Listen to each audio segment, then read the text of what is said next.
मेरे प्यारे देशवासियों, हमारे बहुत सारे स्कूली बच्चे कैलीग्राफी यानी सुलेख में काफी दिलचस्पी रखते हैं। इसके जरिए हमारी लिखावट साफ, सुंदर और आकर्षक बनी रहती है। आज जम्मू कश्मीर में इसका उपयोग लोकल कल्चर को लोकप्रिय बनाने के लिए किया जा रहा है। यहाँ के अनंतनाग की फिरदौसा बशीर जी, उनको कैलीग्राफी में महारत हासिल है। इसके जरिए वे स्थानीय संस्कृति के कई पहलुओं को सामने ला रही हैं। फिरदौसा जी की कैलीग्राफी ने स्थानीय लोगों, विशेषकर युवाओं को अपनी ओर आकर्षित किया है। ऐसा ही एक प्रयास उधमपुर के गोरीनाथ जी भी कर रहे हैं। एक सदी से भी अधिक पुरानी सारंगी के जरिए वे डोगरा संस्कृति और विरासत के विभिन्न रूपों को सहेजने में जुटे हैं। सारंगी की धुनों के साथ वे अपनी संस्कृति से जुड़ी प्राचीन कहानियां और ऐतिहासिक घटनाओं को दिलचस्प तरीके से बताते हैं। देश के अलग-अलग हिस्सों में भी आपको ऐसे कई असाधारण लोग मिल जाएंगे जो सांस्कृतिक विरासत के संरक्षण के लिए आगे आए हैं। डी वैकुंठम करीब 50 साल से चेरियाल फोक आर्ट को लोकप्रिय बनाने में जुटे हैं। तेलंगाना से जुड़ी इस कला को आगे बढ़ाने का उनका यह प्रयास अद्भुत है। चेरियाल पेंटिंग्स को तैयार करने की प्रक्रिया बहुत ही यूनिक है। यह एक स्क्रोल के स्वरूप में कहानियों को सामने लाती है। इसमें हमारी हिस्ट्री और माइथोलॉजी की पूरी झलक मिलती है। छत्तीसगढ़ में नारायणपुर के बुटलू राम माथरा जी अबुझ माड़िया जनजाति की लोक कला को संरक्षित करने में जुटे हुए हैं। पिछले 4 दशकों से वे अपने इस मिशन में लगे हुए हैं। उनकी ये कला बेटी बचाओ, बेटी पढ़ाओ और स्वच्छ भारत जैसे अभियान से लोगों को जोड़ने में भी बहुत कारगर रही है। साथियों, अभी हम बात कर रहे थे कैसे कश्मीर की वादियों से लेकर छत्तीसगढ़ के जंगलों तक हमारी कला और संस्कृति नए नए रंग बिखेर रही है। लेकिन यह बात यही खत्म नहीं होती। हमारी इन कलाओं की खुशबू दूर दूर तक फैल रही है। दुनिया के अलग अलग देशों में लोग भारतीय कला और संस्कृति से मंत्र मुग्ध हो रहे हैं।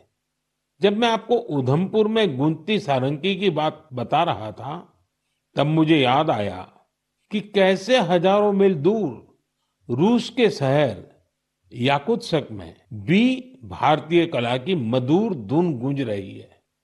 कल्पना कीजिए, सर्दी का एक आध दिन, -65 डिग्री तापमान, चारों तरफ बर्फ की सफेद चादर और वहां एक थिएटर में दर्शक मंत्र मुग्ध होकर देख रहे हैं कालिदास की अभिज्ञान शाकुंतलम। क्या आप सोच सकते हैं, दुनिया के सबसे ठंडे शहर याकुत्स्क में भारतीय साहित्य की गर्मजोशी? ये कल्पना नहीं, सच है। हम सबको गर्व और आनंद से भर देने वाला सच। साथियों, कुछ हफ्ते पहले मैं लाओस भी गया था। वो नवरात्रि का समय था और वहां मैंने कुछ अद्भुत देखा। स्थानीय कलाकार फलक फलम प्रस्तुत कर रहे थे, लाओस की रामायण।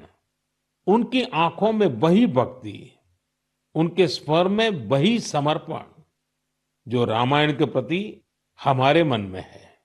इसी तरह कुवैत में श्री अब्दुल्ला अल बारून ने रामायण और महाभारत का अरबी में अनुवाद किया है। यह कार्य मात्र अनुवाद नहीं, बल्कि दो महान संस्कृतियों के बीच एक सेतु है।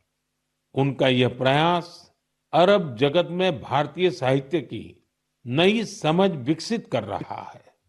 पेरू से एक और प्रेरक उदाहरण है एर्लिंदा गार्सिया। वहां के युवाओं को भारतनाट्यम सिखा रही है और मारिया वाल्देस ओडिसी नृत्य का प्रशिक्षण दे रही है।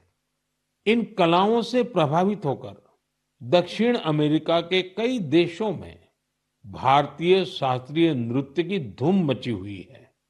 साथियों, विदेशी धरती पर भारत के ये उदाहरण दर्शाते हैं कि भारतीय संस्कृति की शक्ति कितनी अद्भुत है। ये लगातार विश्व को अपनी ओर आकर्षित कर रही है। जहां जहां कला है, वहां वहां भारत है। जहां जहां संस्कृति है, वहां वहां भारत है। आज दुनिया भर के लोग भारत को जानना चाहते हैं, भारत के लोगों को जानना चाहते हैं। इसलिए आप सभी से एक अनुरोध भी है, अपने आसपास ऐसी सांस्कृतिक पहल को कल्चरल ब्रिजेस के साथ साझा कीजिए। मन की बात में हम ऐसे उदाहरण पर आगे भी चर्चा करेंगे।